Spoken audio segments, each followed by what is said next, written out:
आज आपके गांव नवा गांव में अभी चुनाव। मैं सबसे पहले आप सबका मैं धन्यवाद देना चाहूँगा जो इस कार्यक्रम में हमारे सहयोग देने के लिए आए हैं। और इस कार्यक्रम में हमारे सम्माननीय अमित भैया जी आने वाले हैं कुछ समय बाद। और इस कार्यक्रम का आयोजन यही है कि अभी तो चुनावी कार्यक्रम चल ही रहा है सभी पार्टियों का, और हम लोगों ने भी अपनी ज़ोर शोर चुनाव के लिए दमखम लगा रहे हैं।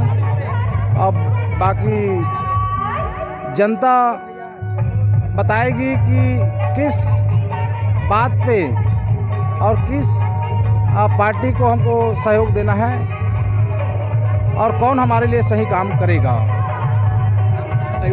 अब देखिए महोदय, मैं तो ये पूर्ण रूप से जवाब नहीं दे पाऊँगा, लेकिन अगर हमारी पार्टी, हमारे कोर कमेटी मेंबर अगर हमको आशीर्वाद देता है तो हम अपने दमखम के साथ और इस जनता का सेवा करने के लिए बिल्कुल हम आगे आएंगे। बड़ा भव्य जी हाँ, क्यों नहीं करेगी, क्योंकि 15 साल भाजपा का राज देखे हैं इस जनता ने, और 5 साल अभी वर्तमान कांग्रेस का राज देखे हैं, जिसमें दोनों पार्टियों से जनता ठगा सा महसूस कर रहा है।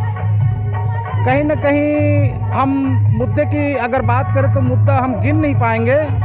इससे ये दोनों सरकार जनता को सिर्फ ठगने की काम किए और करने के बाद में आज अपनी झूठी वादों को जनता के बीच लेकर आ रहे हैं, तो उसका जवाब जनता बराबर देगी। और हमारी पार्टी की बात है तो हमारी पार्टी 100 रुपये के स्टाम्प पेपर से अपनी 10 कदम गरीबी ख़त्म की बात लेकर आए हैं, और धान का समर्थन मूल्य 4000 और गरीबों को आवास बनाने के लिए 5 लाख रुपया देने का अपना शपथ पत्र में मुख्य रूप से लिखे हैं। वह हाई कोर्ट से शपथ पत्र दिए हैं। हम अपनी बात पुख्ता से रखेंगे, क्योंकि स्टाम्प पेपर जो है वो हमारे एक बैनामा पेपर होता है, जिससे ज़मीन का रजिस्ट्री खरीदी बिक्री हो तो उसमें स्टाम्प में लिखा पड़ी होता है। किसी से अगर हम पैसा मांगने जाएं तो स्टाम्प में लिख कर दो तभी हम आपको पैसा देंगे, ऐसा बात हमको सुनने में आता है।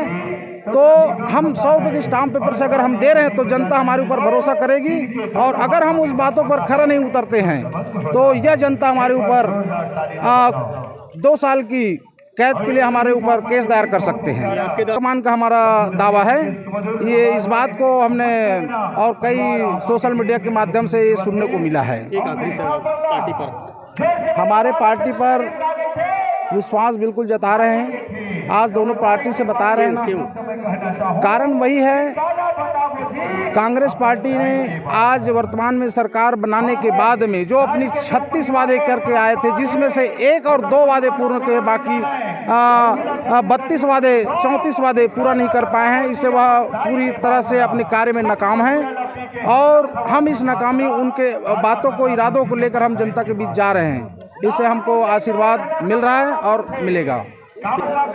देखिए बात ऐसा है, यहाँ विपक्ष में बीजेपी की जो पार्टी है उसने भी अपना 4.5 साल अपना कोई विपक्ष की भूमिका नहीं निभाए, बल्कि हमारे पार्टी ने, हमारे अमित भैया जी ने हर जगह पूरी प्रदेश में हमारा विपक्ष का भूमिका निभाते हुए छत्तीसगढ़ की जनता और कांग्रेस सरकार की गलतियों को बताते गए हैं। जैसे धर्मपुरा की कांड, एक सतनामी समाज के भवन और गिरौदपुरी धाम को तोड़ा गया, उसमें न बीजेपी के कोई नेता गए और न ही कांग्रेस के कोई नेता गए।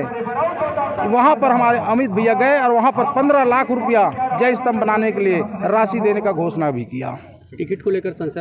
टिकट मैं पहले भी बताया, अब टिकट की संशय जो है, हमने कहा ना कि आशीर्वाद अगर हमको पार्टी देती है, हमको जो कोर मेंबर देती है, हमारे मुखिया देते हैं, तो बिल्कुल हम उसके आदेश का पालन जरूर करेंगे। आपका परिचय? मैं डोमन देसलारा, दुर्ग जिला अध्यक्ष, अनुसूचित जाति विभाग, साझा विधानसभा।